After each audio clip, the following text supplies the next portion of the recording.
ಧರ್ಮ ವಿಜಯ ಧರ್ಮದ ವಿರುದ್ಧವಾಗಿ ಧರ್ಮ ವಿಜಯ ಒಂದು ಕಡೆ ನಡೀತಾ ಇದೆ. ಮತ್ತೊಂದು ಕಡೆ ಈಗ ಒಬ್ಬೊಬ್ಬರೇ ಈ ಮಿಖಗಳೇನಿದಾರಲ್ಲ ಅವರ ಮುಖವಾಡ ಕಳಚಿ ಬೀಳ್ತಾ ಇದೆ. ಎಐ ಫೋಟೋ ಬಳಸಿ ಧರ್ಮಸ್ಥಳದ ಬಗ್ಗೆ ಅಪಪ್ರಚಾರ ಮಾಡಿರುವ ಆರೋಪ ಹಿನ್ನೆಲೆಯಲ್ಲಿ ಬೆಳ್ತಂಗಡಿ ಪೊಲೀಸ್ ಠಾಣೆಯಲ್ಲಿ ಯೂಟ್ಯೂಬರ್ ಸಮೀರ್ ವಿಚಾರಣೆ ನಡೀತಾ ಇದೆ. ಕಳೆದ 2 ಗಂಟೆಯಿಂದ ಸಮೀರ್ಗೆ ಪೊಲೀಸ್ನವರು ಪ್ರಶ್ನೆಗಳ ಮೇಲೆ ಪ್ರಶ್ನೆಗಳನ್ನು ಹರಿಸ್ತಾ ಇದ್ದಾರೆ.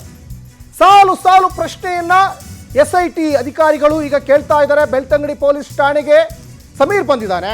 ಸಮೀರ್ಗೆ 23 ಪ್ರಶ್ನೆಗಳು. ಒಂದೊಂದು ಪ್ರಶ್ನೆ ಉತ್ತರಕ್ಕೂ ಈಗ ಟಕಮಕ ಆಗ್ತಾ ಇದೆ ಸಮೀರ್ಗೆ.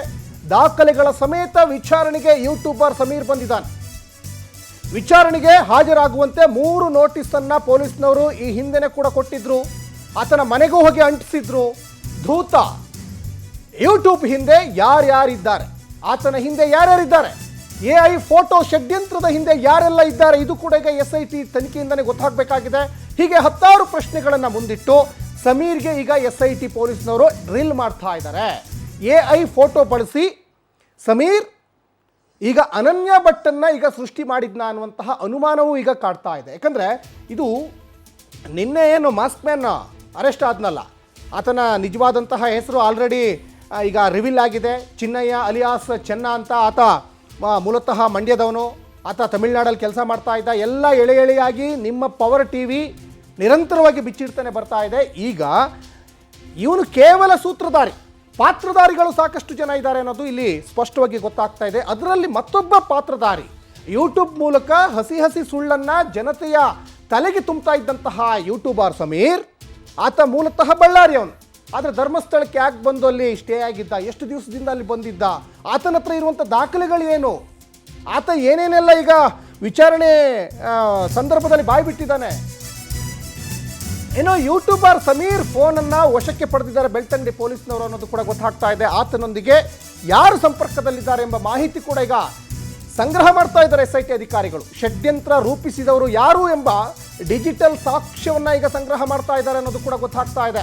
ಯೂಟ್ಯೂಬರ್ ಸಮೀರ್ ಫೋನನ್ನು ಬೆಳ್ತಂಗಡಿ ಪೊಲೀಸ್ನವರು ವಶಕ್ಕೆ ಪಡೆದು ಈಗ ತಲಾಶು ಮಾಡ್ತಾ ಇದ್ದಾರೆ.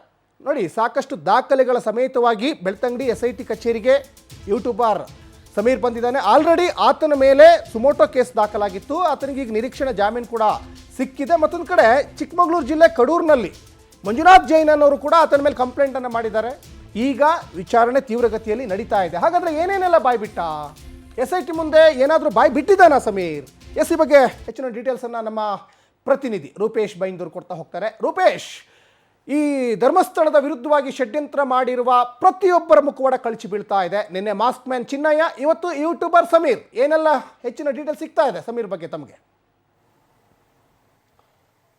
Sachin, YouTuber MD Sameer SIT ಕಚೇರಿಗೆ ಬರ್ತಿರ್ಬೇಕಾದ್ರೆ ಕಾನ್ಫಿಡೆಂಟ್ ಆಗಿ ಬಂದ. ಯಾಕಂತ ಹೇಳಿದ್ರೆ ನಾನು ಕೈಯಲ್ಲಿ ಒಂದು ಫೈಲ್ ಇದೆ, ದಾಖಲೆಗಳ ಸಮೇತವಾಗಿ ಬರ್ತಾ ಇದ್ದೇನೆ ಅಂತ ತೋರಿಸ್ಲಿಕ್ಕೆ ಒಂದು ಫೈಲ್ ಇಟ್ಕೊಂಡೇ ಬಂದಿದ್ದ.